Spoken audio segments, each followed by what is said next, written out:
part of it was a little bit of poetic justice because he was eliminated after having all this bravado and forming this line of strong people. He ended up biting you in the butt, you know what I'm saying, thinking you know everything.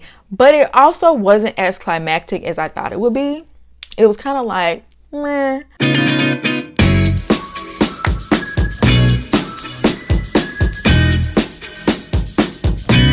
Welcome to Lavidarosa. I'm your host Pinky, and today we're going to be talking about Squid Game, the challenge. So if you'd like to see more, then just stay tuned. But before we begin, if you like my hair and you like my nails, that will be linked down below.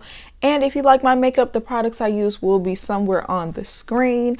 So make sure you like, comment, and subscribe. And without further ado, let's get into this video. I really debated whether or not I was going to review this show, and I was like, why not? I already watched it. You know, I wasn't all the way entertained the entire time. And honestly, it kind of defeats the whole purpose.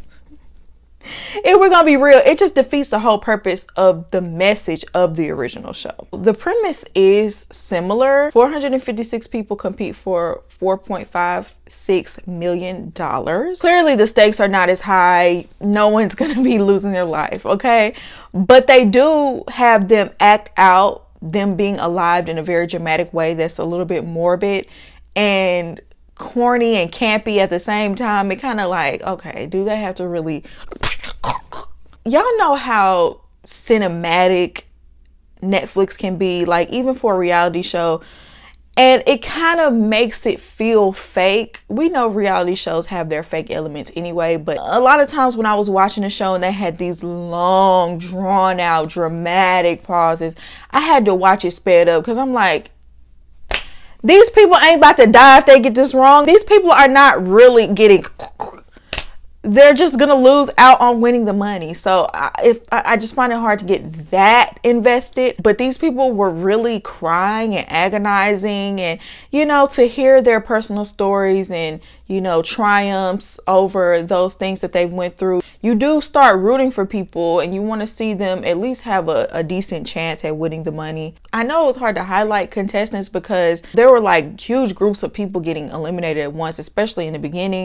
And it's hard to have a favorite because it's like as soon as they introduce someone within the next couple episodes, most likely they're going to be gone by random elimination, something that was completely out of their control, and you kind of feel defeated. But you know, that's the whole point. One thing that I did like about this competition is it was kind of hard to strategize because of the twists and turns. You can't even go based off of the show because they didn't even necessarily do everything, you know, by the book of the show. A lot of it is left up to chance, and sometimes whether you stay in the game is in the hands of someone else. You could try to strategize, you can build alliances, but sometimes when you try to build those alliances, it'll end up making you a target at the end of the day and do more harm than good. Even with someone that you trust, there's always opportunities that they'll stab you in the back because they're trying to move themselves forward. The name of the game is backstabbing and lying. They're only loyal to that big ball of money hanging up in the air. I love how true to the show they made the living quarters. It looked exactly like the show. They had them wearing the same like jogging suit outfits. They would put up on the scoreboard when people get eliminated and drop the money down. Like I did like all the pomp and circumstance of that part of it. And then also, what are they, like soldiers or the people in the red suits? I love how accurate everything was. So I'm gonna break the show down into two parts. In this video, I'll talk about episodes 1 through 5. And in the next video, I'll talk about the rest of the episodes and the winner. So let's start from the beginning.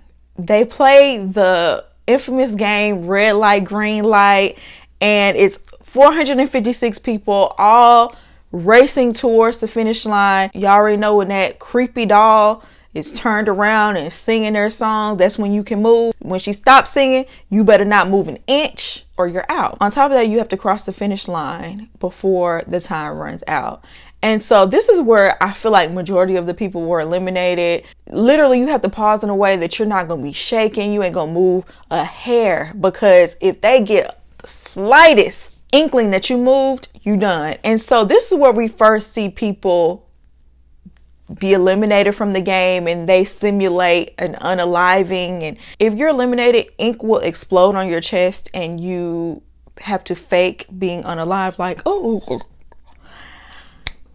And it was a little jarring at first. At least they didn't use red ink, because they really could have went there. They used black ink.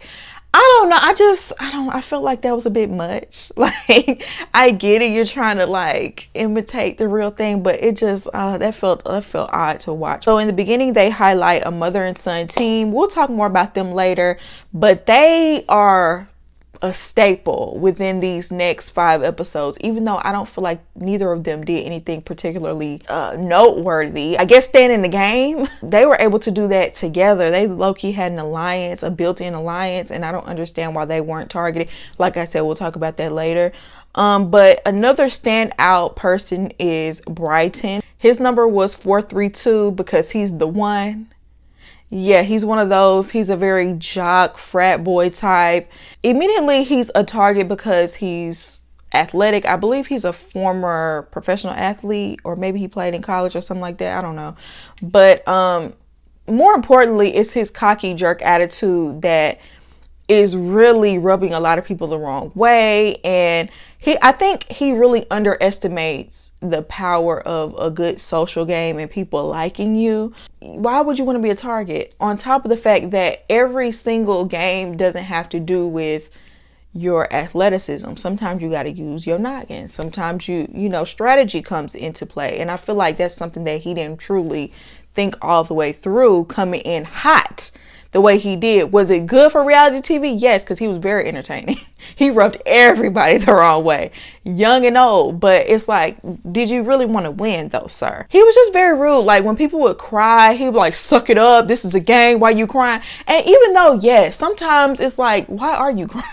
It's like, but you don't have to be so nasty. And they tried to give him some backstory and think he's biracial. And it's like, how can a white woman raise a black man? Which I could see where he's coming from with that, but nothing he said in his backstory justified his behavior or gave him enough redeeming qualities to make me want to root for him. He really leaned into showing off his skills. He grouped up all the physical guys together, just really making a spectacle. Later on, we'll talk about whether that strategy worked or not. So then we have Danny and Kyle with the mullet, and they're just randomly in the kitchen cooking up something, and they're presented with a test, and they can either give someone an advantage in a challenge or they can eliminate someone. And pretty much without even thinking, they was like, eliminate. They didn't even think about, they didn't weigh their options. They were like, well, maybe we should. No. Let's eliminate. It was anonymous, so it's not like they will receive any of the blowback. I'm not mad at them choosing to eliminate, but the person they eliminated wasn't a threat at all. And I think they said they eliminated them because they were too nice or something like that. I'm like, what was the strategy behind that? And it's funny because Danny was acting like she was feeling bad. She was like, oh, I just feel so bad about it. But that money though. Anyway, so now we're to the infamous Dalgona cookie challenge. I feel like this was one of the most powerful scenes from the original show. How this challenge works is they'll form 4 lines, and the leader of each line has to fight for a shape: circle, triangle, star, and an umbrella. Because the umbrella is so hard to maneuver around, that is literally the hardest one you could choose. Nobody wants that. Like, everybody in the line is like literally screaming at the leaders, anything but the umbrella, okay? So we have the first group come in, and they literally have to come to a consensus of who's going to get what shape. The problem is nobody wants to choose the umbrella, and so anybody that gets the umbrella is going to throw a fit and make that time run out. So the first group, everybody gets eliminated, and that strikes the fear in everybody's hearts back in the room, because you could literally watch what's going down up on the screen. Like, the mental torture. I understand why some people was like fighting for it, because it's like, these people behind me is going to be mad if I don't fight for it. But at the same time, girl, this is your spot in the game. I'd rather take my chances with the umbrella. First group wiped out. The second group came in, pretty much did the same thing. So we see that the leaders have an immense amount of pressure because there are like 50 people behind them telling them not the umbrella. We have poor Spencer coming to the front of the line, and he is literally anxiety personified. shaking like a leaf. He literally started crying before they even walked through the door. And they was trying to pump him up, but it just wasn't enough.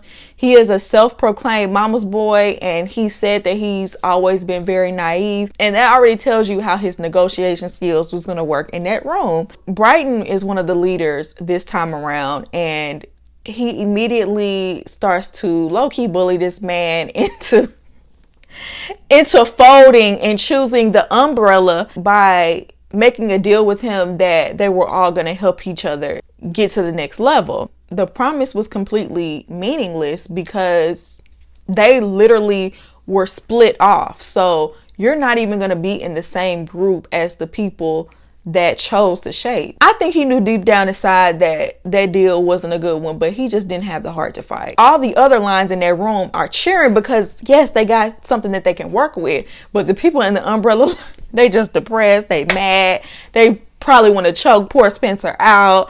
Whenever it was their turn to come in, people were running up to the guy that chose the circle and the people that chose the star and the triangle, but when it came to him, everybody's like, boy, bye. And he just walked in the room like trying to accept their defeat. So everybody's licking their cookie, trying to carve out these shapes. It's just really gross because you hear them licking and spitting and you see all the saliva. Oh, that part was so gross to me. It was funny, but it was also sad. And my heart went out to Spencer because he was literally gagging the entire time from the anxiety. Like, as someone who experiences anxiety, I can only imagine how like compounded it was on top of him. This man did not know how to handle it. He was literally gagging. As people are cracking their cookie and getting sent home, he's like literally, it's like he was taking responsibility for all of it in his mind, and it was just like that poor thing was just shaking. In this situation with his disposition, of course he wasn't going to be able to carve out an umbrella. It was no surprise when he was eliminated, but it was the dramatic way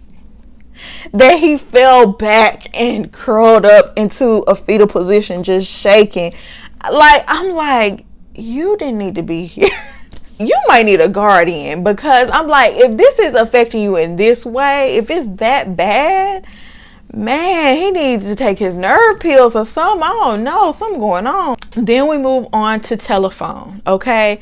And this was like another random test in the, living quarters. The soldiers brought out a phone into the middle of the room, and the number 198 decided he wanted to be the first one to jump and answer it. He thought this was going to be an opportunity for him to get rid of Brighton because they had a little spat and Brighton rolled up on him, is trying to punk him or whatever. So he thought that this was going to give him an advantage in the game.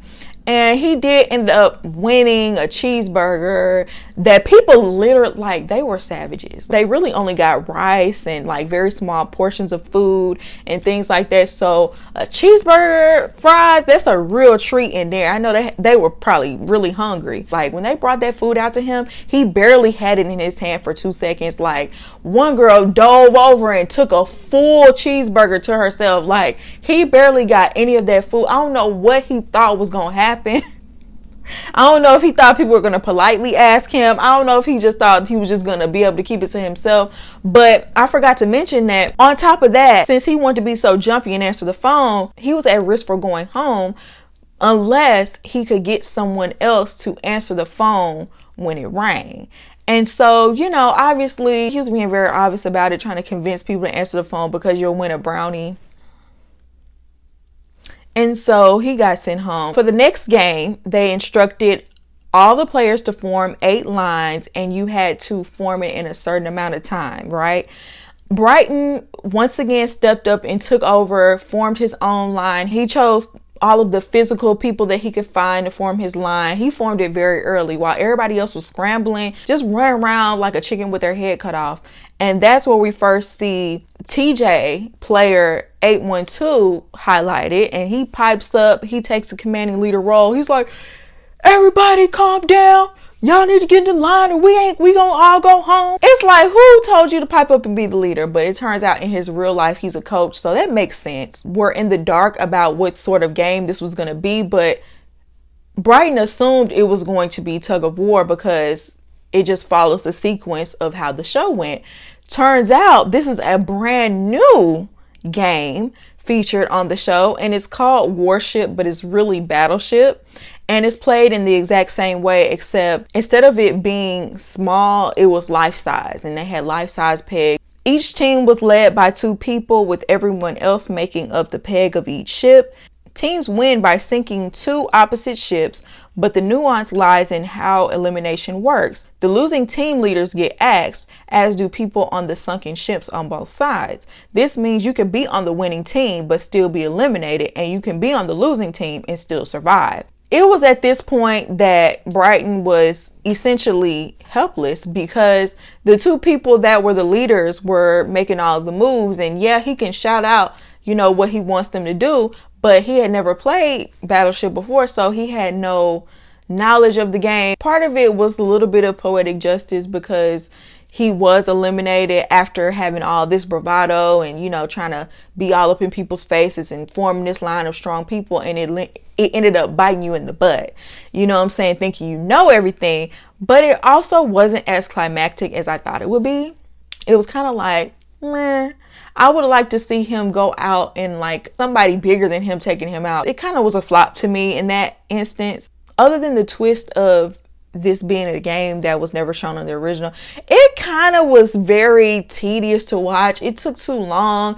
I understand they kind of had to show all of what happened, but it would have been more interesting watching the tug of war, to be honest. This is where we saw, I'm gonna call him Grandpa Rick, but he's one of the elders in the group. He's in his 70s, very intelligent man. He's a beekeeper. He's just very all around likable on this show. He's in the Alliance Gang Boo Gang, and he really stuck out with this particular game because he came through in clutch, because one of the leaders asked him, like, which peg do you think we should put it at? And he told him to put it in that one, and it was actually a game winning move. And so everybody rejoiced, and everybody, you know, just completely fell in love with Grandpa Rick, and we'll talk more about him later. So after they play Warship, they end up going back to the living quarters, and they can't have a moment of rest, child, because now they have to vote for 3 of the contestants to be eliminated.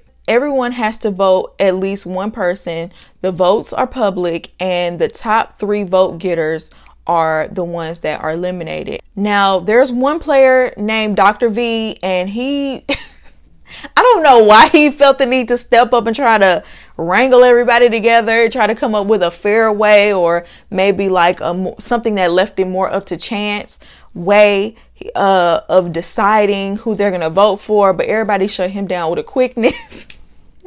It's like, dang, this man just trying to offer a suggestion, but it ended up putting a target on his back. I'm sorry. It was just like, dang, as soon as this man opened his mouth, like, no. And then he tried to suggest something that, no, we're going to do it the way we want to do it. I'd rather vote for who I want to. Honestly, I probably wouldn't want it left up to chance either, because I could be one of the people leaving. So then we have someone else, player 374.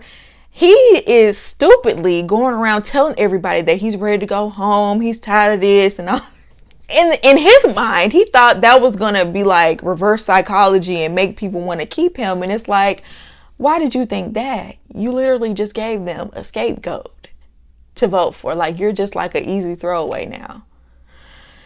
Then we have Lorenzo, who is very reminiscent of Brighton. He's very individualistic. He says he doesn't like to do small talk, which honestly, I don't like small talk either, but I know how to have it. I know that it's necessary for life in most instances. And especially when you're in a game and you're trying to compete for $4 million, like, you can fake some small talk instead of rubbing everybody the wrong way. So when it's time to vote people out, they gonna think about how you have been nasty and they don't want to be around you no more and want to vote you out. Since all the votes are public, the first people to nominate someone, they kind of risk putting a target on their own back. So when you vote for someone, essentially you are nominating them and you put them up on the board. And you know, you can nominate someone new, but like I said, it can put a target on your back. So Dr. V player 374 and Lorenzo were all nominated. Once again, we see the mother-son team. Their names are Trey and Leanne, and they've pretty much been giving them consistent confessionals this whole time. We haven't really heard from anybody more than we heard from these two. I'm just not sure why they were highlighted so much, because they really didn't do anything major. But to me, her biggest game move so far was nominating Lorenzo. She was the first one to put his name up on the board, and it kind of like gave people those three to vote for. And then I also don't understand why people weren't nominating Trey and Leanne, because they're the only built-in alliance that came in together. Why would they ever truly turn on each other? That's a mother and a son. That's about as tight as it can get. They would be the first one on my radar, because everybody else in here came in here alone, individuals. Yeah, we might build alliances, but I truly don't know these people. That's your mama. That's your son. If you win the money, that's her money. If he won the money, that's his money too. So I don't understand why they weren't eliminating them. And Chaney stood out because she was the first one to throw Dr. V up on the board. It showed that she was kind of the leader, and she was kind of working together with Coach TJ. At the end of the day, they ended up getting rid of those three that I mentioned before. We'll circle back to them in a minute. So then we have Mullet and Grandpa Rick, and they're in the kitchen. I don't know what they were doing at first, but they ended up playing a game. And the grandpa seemed like he was teaching him how to play the game, but at the same time, he was essentially beating him at the game. And they didn't know the consequences of playing that game. But I don't know. I feel like Grandpa Rick was being a little slick. Like, I feel like he was acting like, oh yeah, I'm just teaching him. He's trying to act all innocent and whatnot. But at the same time, he knew he wanted to win this game just in case it was going to be an elimination. Turns out it was just a very cute, adorable, almost like a father-son moment, because he just ended up winning a candy bar. It did kind of endear us even further to Grandpa Rick, and he's just a really cute character, and they had a cute bond. And I love that they included elderly people in this game, because he moves around pretty good for an older man. Like, even Leanne, but he's very, like, I would have thought he was in his 50s the way he moves around. You know, older people don't get representation on competition shows like this, so it's cool to see them and see that they lasted this long too. So I will say I do enjoy that aspect. So for the final game of this video, part 1, they played Jack in the Box. So they brought out several Jack in the Boxes, if that makes sense. And each Jack in the Box contained a different outcome. The player may be eliminated, they may be given a chance to eliminate, or they may be granted an advantage in the next challenge. This is also something that the players had to volunteer for. First person up is Jesse, and the box grants him the task of eliminating 2 players. So he ends up choosing player 26. His reasoning was that he has never spoken to him. The second cut is Dash. And that was particularly funny because Dash had been being messy. Y'all remember I told you Chantel voted for Dr. V to go home. He was feeling like because she's the leader of an alliance that she needs to be next. And so he runs and tells a group of black women that they need to target another black woman. I don't know what he thought he was going to get out of that situation. But the black girls immediately ran back to Chantel and told him everything that he said. So that whole situation just completely bit him in the butt because he was eliminated for just stirring up drama for absolutely no reason. Like, literally go somewhere and sit down. You caused all of this on your own. He's already messy. So on the way out, he decides that he wants to throw Chaney, Coach TJ under the bus by saying that they have an alliance, therefore putting a target on their back on his way out the door. And he was the only one to be like malicious like that. Everybody took their defeat with grace, and he just wants to go out guns blazing, and it didn't even do anything. Next we have player 375, and his was just a straight up elimination. He was just taken out.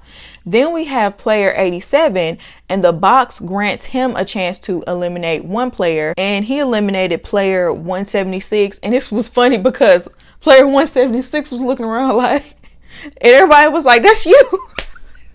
He's like, oh, okay. And so he's eliminated. And then we have player 130. He actually got what you would think was a great he got a great Jack in the Box because he ended up getting an advantage for the next game, right? So then we have Felicia. Okay, Felicia put on her boss hat.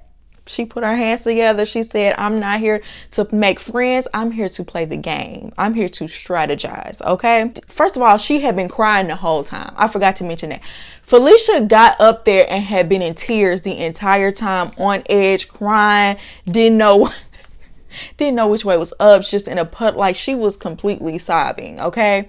When it was her turn to get up there, you know, you would think she wouldn't be able to think clearly because she was so far in her emotions. She must work well under pressure because I feel like she made some of the best game moves so far. What she did was so cold.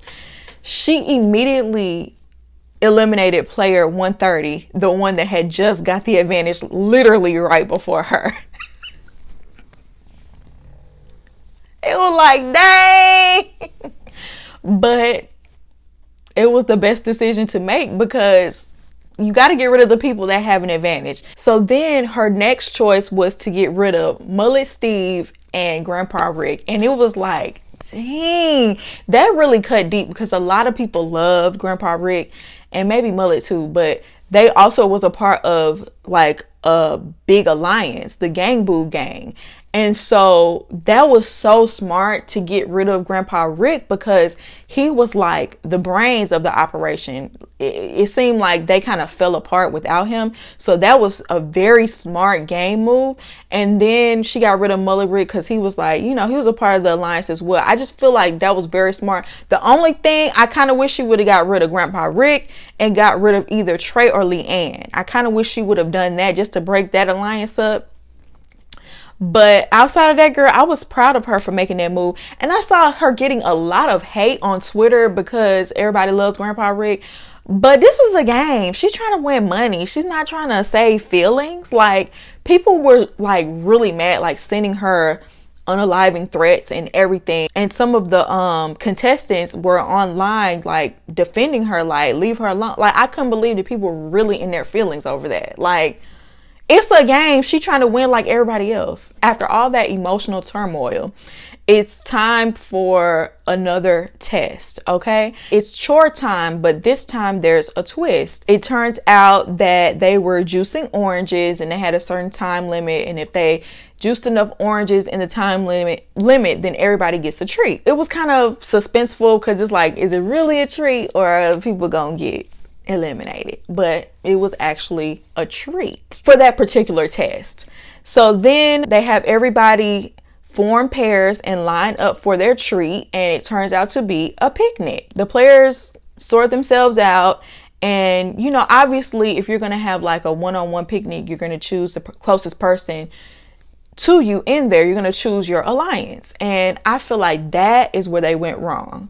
Like, y'all should have known this wasn't just your average treat. They should have teamed up with people they don't know, they're not close with, maybe their enemy. They should have known better than to choose their alliance members. Like, that was so dumb to me. You're supposed to be skeptical of anything in an environment like that. Like, I feel like that was a very rookie mistake. When they sit down for their little treat, their little picnic, they reach inside and they find marbles, and everybody's heart sinks because dun dun dun, it's the game of marbles. And we all know how the game of marbles went in the original series. So it kind of left you off on a cliffhanger, and that's where I'll pick up in part 2. Let me know what y'all think about Squid Game, the challenge so far. Would you ever participate in this game? I mean, that is $4.56 million. I don't know, but y'all let me know.